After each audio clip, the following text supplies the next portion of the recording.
وقال النبی صلی اللہ علیہ وسلم خیرکم خیرکم لموالیہ، صدق اللہ العظیم۔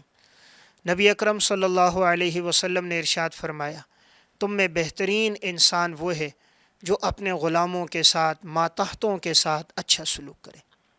یہ روایت امام طبرانی رحمۃ اللہ علیہ متوفہ 360 ہجری نے اپنی کتاب المعجم الکبیر میں نقل کی۔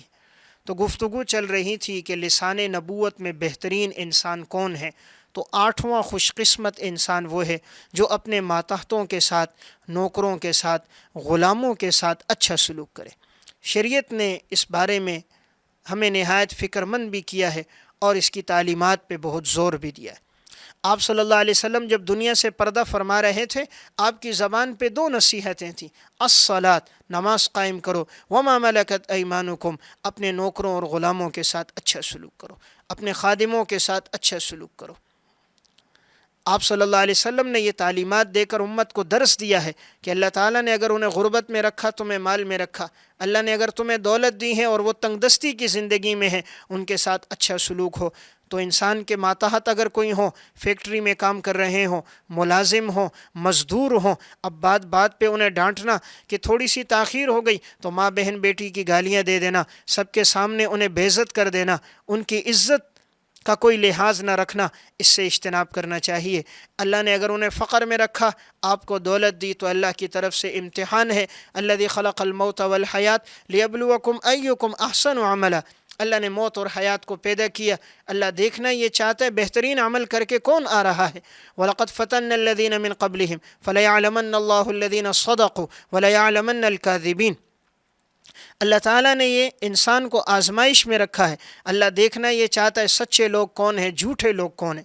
تو اگر ہم چاہیں اللہ کے ہاں معزز بنے تو ماتحتوں کے ساتھ اچھا سلوک ہو، نوکروں اور خادموں کے ساتھ حسن سلوک قائم کیا جائے۔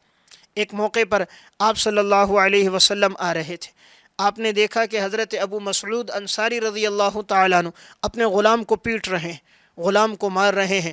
آپ نے جب یہ دیکھا تو آپ نے ایک جملہ ارشاد فرمایا، آپ نے فرمایا اعلم ابا مسعود، اعلم ابا مسعود، ابو مسعود جان لو، ابو مسعود جان لو ان اللہ تعالی اقدر علیک منک علی ھذا الغلام، جتنی آپ کو قدرت ہے اس غلام پر، اس سے کئی گنا زیادہ اللہ آپ پر قادر ہے۔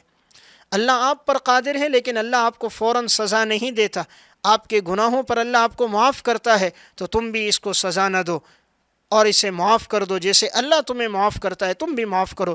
آپ نے جب یہ جملہ فرمایا، ابو مسعود انصاری نے آپ صلی اللہ علیہ وسلم کی طرف پلٹ کر دیکھا، فرمایا یا رسول اللہ گواہ رہو، میں نے اپنے اس غلام کو آزاد کر دیا۔ تو غلاموں کے ساتھ حسن سلوک ہونا چاہیے۔ اب حسن سلوک کیا ہے اپنے نوکروں اور ماتحتوں کے ساتھ؟ تو 5 باتیں میں عرض کرتا ہوں، ان 5 چیزوں کی رعایت رکھی جائے تو یہ حسن سلوک ہے۔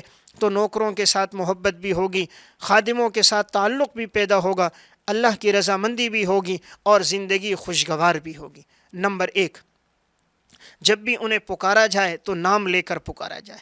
کبھی انہیں بس اوقات دیکھا یہ جاتا ہے نوکر کہہ کر، او کہہ کر، ٹگنا کہہ کر، لمبا کہہ کر، اس طرح کے برے باتوں سے، برے القابات سے پکارا جاتا ہے، یا اس طرح کے سخت جملے کسے جاتے ہیں۔ تو جب بھی نام لیں تو نام لے کر پکاریں، نام لے کر پکارنے سے آپس میں محبت قائم ہوتی ہے۔ نمبر 2، جب بھی خادم سے، ماتحت سے ملیں، خندہ پیشانی کے ساتھ ملیں، مسکرا کر ملیں، تو آپس میں محبت قائم ہوگی، ان کے دلوں میں آپ کے لیے اور عقیدت ہوگی۔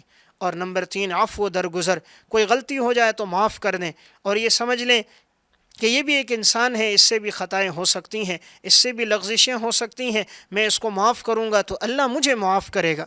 اللہ نے اگر آج اسے فقر میں رکھا، مجھے دولت دی، تو یہ اللہ کی طرف سے آزمائش ہے۔ اور انسان اس کو یہ درجہ رکھے کہ اگر یہ میرا بیٹا ہوتا، اس سے غلطی ہو جاتی، کیا میں یہ جملے اسے کستا؟ کیا میں اسے ماں بہن بیٹی کی گالیاں دیتا؟ کیا میں اسے سر عام بے عزت کرتا؟ کیا میں اس کی عزت کو یوں نیلام کرتا؟ جب نہیں کرتا تو یہ بھی کسی کا بیٹا ہے، یہ بھی کسی کا لخت جگر ہے، تو ہمیں اس کی بھی رعایت رکھنی چاہیے، اس لیے عفو درگزر سے کام لیا جائے۔ نمبر 4، تواضع سے پیش آئیں۔ اللہ کو تکبر پسند نہیں، اللہ کو تواضع پسند ہے۔ متواضع انسان جتنا تواضع میں رہتا ہے، اللہ دل میں محبت ڈال دیتا ہے۔ اور جو اپنے نوکروں کے ساتھ تکبر سے پیش آتا ہے، بس اوقات اللہ تعالیٰ ایسے متکبر آدمی کو دنیا میں بھی سزا دے دیتا ہے، جو اپنے خادموں کے ساتھ تکبر سے، رعونیت سے پیش آئے اور ان پر ظلم کرے۔ اردو کی ایک کتاب ہے مکافات عمل، ڈاکٹر عبدالغنی فاروق کی کتاب ہے، اس میں انہوں نے وہ واقعات ذکر کیے جو موجودہ دور میں پیش آئے، نیکی کی تو اس کا بدلہ ملا، اور اگر خدا نخواستہ گناہ کیے تو گناہوں کا بدلہ بھی دنیا میں ملا۔ اس میں انہوں نے ایک واقعہ نقل کیا کہ ایک شخص فوج کے اندر تھے، اور فوج میں جب وہ لٹیر ہوئے تو اب ان کے دو ہی شوق تھے۔ ایک شوق یہ تھا کہ ان کے جیب میں 1,00,000-2,00,000 روپے ہوتے تھے، جب بیٹھتے پیسے سب کے سامنے رکھتے، پیسے گننا شروع کر دیتے۔ نمبر 2، مرسیڈیز گاڑی تھی، اس میں یہ گھومتے رہتے تھے۔ اب انہوں نے لٹیر ہونے کے بعد اپنی بہت بڑی زمین خرید لی، اور اس میں فصل کی کاشت ہوتی تھی۔ مزاج میں تکبر بہت تھا۔ انہوں نے بہت سے نوکر اپنے ساتھ رکھے ہوئے تھے، اب وہ زمینوں میں خدمت کیا کرتے تھے۔ ایک دفعہ یہ اپنی زمین پر آیا اور ایک کسان کو بلایا، وہ آیا اور جس کام کا انہوں نے کہا اس نے اس کام کو کر دیا۔ اب دوسرے کام کے لیے کہا، وہ جا رہے تھے، جانے میں کچھ تاخیر ہو گئی، تو اس نے کہا میں نے تمہیں فلاں کام کے لیے بھیجا ہے، تم کیوں نہیں گئے؟ تو انہوں نے کہا میں جا رہا تھا۔ تو اب اس کو غصہ آیا اور اس نے ایک ڈنڈا اٹھایا، اس کے پیچھے بھاگا۔ اب کسان آگے آگے ہے نوکر، اور یہ پیچھے پیچھے ہے۔ وہ دوڑتا ہوا جان بچانے کے لیے آگے بڑھا، اور قریب میں ایک جھونپڑی تھی، اندر گھس کے کنڈی لگا دی۔ اب اس نے دیکھا کہ اندر سے کنڈی ہے، اس نے باہر سے کنڈی لگا کے بند کی، اور یہ اپنی گاڑی کے پاس آیا، اور مرسیڈیز گاڑی سے اس نے پیٹرول نکالا اور نکال کے اس کے اوپر ڈالا اور وہیں آگ لگا دی، اور اس اپنے نوکر کو، اپنے خادم کو، مزدور کو اس نے زندہ جلا دیا۔ ہر عمل کی سزا ملتی ہے انسان کو، خصوصاً ظلم ایک ایسا گناہ ہے کہ اللہ تعالیٰ ظالم کو دنیا میں سزا دے دیتا ہے۔ ان بطش ربک لشدید، اللہ کی پکڑ بہت سخت ہے۔ واملی لہم ان کیدی متین، ہم مہلت دیتے ہیں لیکن ہماری گرفت بہت سخت ہے۔ من یعمل سوءا یجز بہ، ہر برے عمل کا بدلہ انسان کو ملتا ہے۔ اب اس نے جو ظلم کیا بھی اللہ کی پکڑ میں آیا۔ چند ماہ گزرے تھے کہ اس کو فالج ہو گیا، اب اس کے لیے چلنا پھرنا اٹھنا بیٹھنا مشکل ہو گیا۔ اب ایک دفعہ ایسا ہوا جب فصل پک گئی تو اس نے کہا میں بھی اپنی فصل پہ جاتا ہوں۔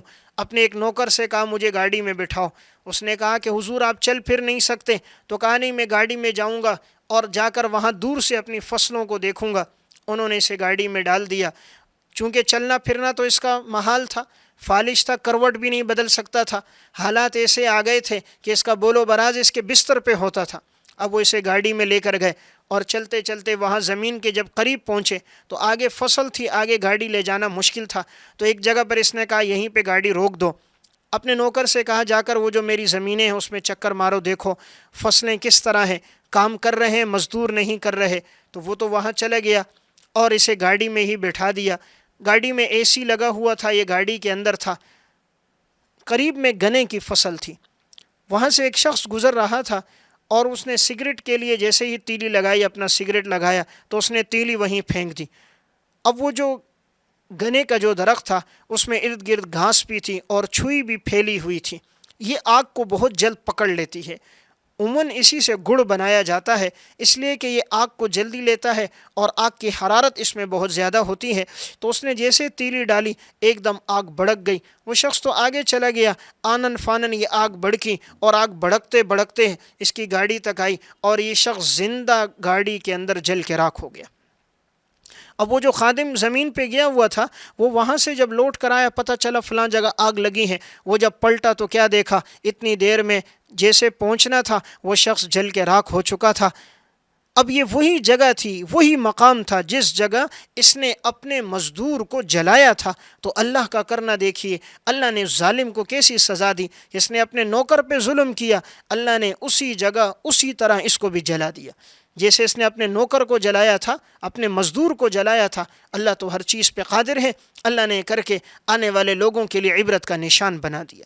تو اس لیے اپنے خادموں کے ساتھ اچھا سلوک کیا جائے۔ تو اس لیے ایک گزارش میں نے عرض کی، عفو درگزر سے پیش آیا جائے، خندہ پیشانی سے پیش آئیں، تواضع ہو، تکبر نہ کی جائے، اور نمبر 5 انہیں وقت پہ تنخواہ دی جائے۔ جب بھی وقت پورا ہو جائے تنخواہ ہو، زائد احسان بھی کیا جائے، تنخواہ سے ہٹ کر بھی ان کے ساتھ مالی معاونت کی جائے اور ان کی پریشانیوں مصیبتوں میں ان کا ساتھ دیا جائے۔ جب ان چیزوں کی رعایت ہوتی ہے تو آپس میں محبتیں قائم ہو جاتی ہیں۔ تو 8واں خوش نصیب انسان وہ ہوگا کہ جو اپنے نوکروں کے ساتھ، اپنے ماتحتوں کے ساتھ اچھا سلوک کرے گا۔